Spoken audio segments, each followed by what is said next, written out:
তাই নয়, আল্লাহ পাক কুরআন কারীমের মধ্যে বলেন বরং আল্লাহর ওলিরা কখনো মরে না, আল্লাহ কবরের মধ্যে আল্লাহ তাদেরকে রিজেক্ট দিতে থাকেন। সুবহানাল্লাহ। আল্লাহর ওলিদের ক্ষমতা আছে না নাই? আছে। যারা বলে আমরা আল্লাহর ওলিদের মাজারে গিয়ে শিরক করি, যারা বলে আল্লাহর ওলিদের মাজারে গিয়ে সেজদা দেই, আমরা সেজদা দেই না, আল্লাহর ওলিদের ওসিলা নিয়ে আল্লাহর কাছে চাই। ঠিক কি না বলে? আল্লাহর ওলিদের সাথে দুশমনি করবেন, আল্লাহর ওলিরা এভাবে ছেড়ে দিবেন না। ঠিক কি না বলেন? এই দেশে ইসলাম এমনি এমনি আসে নাই, এই দেশে কোন রাজনীতির মাধ্যমে ইসলাম আসে নাই, এই দেশে ইসলাম আল্লাহর ওলিরা তাদের দাওয়াতের কার্যক্রমের মাধ্যমে এনেছেন। ঠিক কি না বলেন? আল্লাহর ওলিরা দাওয়াত দিয়েছেন, এই জন্য টিকলি আর ধুতি খুলে আজকে মাথায় পাগড়ি আর পাঞ্জাবি পরা হয়েছে। ঠিক কি না বলেন? আজকে সামান্য রাজনীতি ব্যক্তিত্বের সুবান পাওয়ার জন্য, রাজনীতি ব্যক্তিত্বের মন পাওয়ার জন্য তোমরা আল্লাহর ওলিদের সাথে দুশমনি করো, আল্লাহর ওলিদের মাজার ভাঙার জন্য তোমরা যাও। মনে রেখো, মান আদালি ওলিয়ান ফাকাদ আযামতুহু বিল হারবে।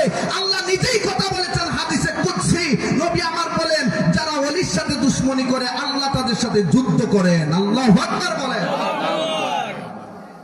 চিন্তা করে কথা বলা দরকার। আল্লাহর ওলিরা এমনি এমনি আল্লাহর ওলি হয় নাই। আহমদ ইবনে হাম্বল তার বিশ্ববিখ্যাত কিতাবুজ জুহুদের মধ্যে উল্লেখ করেছেন, তিনি বলেছেন ইন্দা যিকরুস সালিহিন তানজিলুর রাহমা। আল্লাহর ওলিদের মাজারের কাছাকাছি যখন তাদের আলোচনা করা হয়, আল্লাহর আরশে আজিম থেকে ওই জায়গার মধ্যে রহমত নাজিল হতে থাকে। সুবহানাল্লাহ। আমরা কোথায় আছি যেখানে আল্লাহর রহমত নাজিল হচ্ছে? ঠিক কিনা বলেন? আল্লাহর ওলিরা সাহিত্য আছেন এই জায়গায়, তো রহমত আল্লাহর আরশে আজিম থেকে নাজিল হচ্ছে। সুবহানাল্লাহ। শুধু তাই নয়, মোল্লা আলী কারি যিনি ফিলিস্তিনে জন্মগ্রহণ করেছেন, কোন দেশে? ফিলিস্তিনে জন্মগ্রহণ করেছেন এবং তিনি বড় হয়েছেন সৌদি আরবে। 30 পারা কোরআনের হাফেজ ছিলেন, 2 লক্ষ হাদিস যার মুখস্থ ছিল। এইরকম একজন বড় মাপের আলেম মিশকাতের সূরা মিরকাতের মধ্যে তিনি লিখতেছেন ইন্না আনবিয়া আল্লাহি লা ইয়ামুতুন, নিশ্চয় আল্লাহর ওলিগণ মরে না। সুবহানাল্লাহ বলেন। নিশ্চয় আল্লাহর ওলিগণ কি করে না? তাহলে আল্লাহর ওলিগণ কি হয়? প্রশ্ন আসে না? না, প্রশ্ন আসে তো। দুনিয়াতে লালু সাদুল্লাহ শাহ ছিলেন, শাহজালাল শাহপুরান ছিলেন, শাহ মাহদুম ছিলেন, সিপাহসালাহ নাসিরউদ্দিন ছিলেন, শাহ ইয়ারউদ্দিন খলিফা ছিলেন, সবাই তো ছিলেন, কিন্তু আজকে তো তারা নাই। আর কই যায়?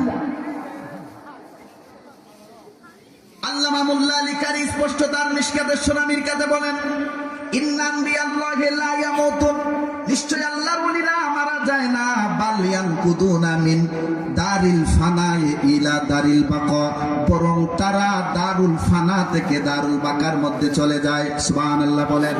দারুল বাকা কি আর দারুল ফানা কি?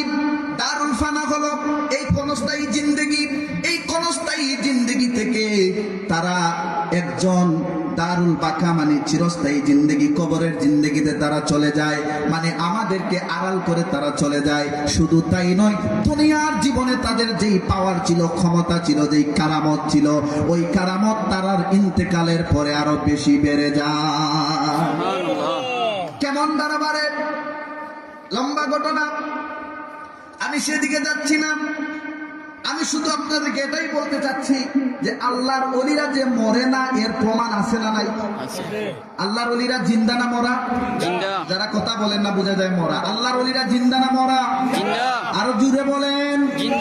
আল্লাহর ওলিরা জিন্দা, এটা আমরা বিশ্বাস করি কি করি না? হাত তুলে দেখায়।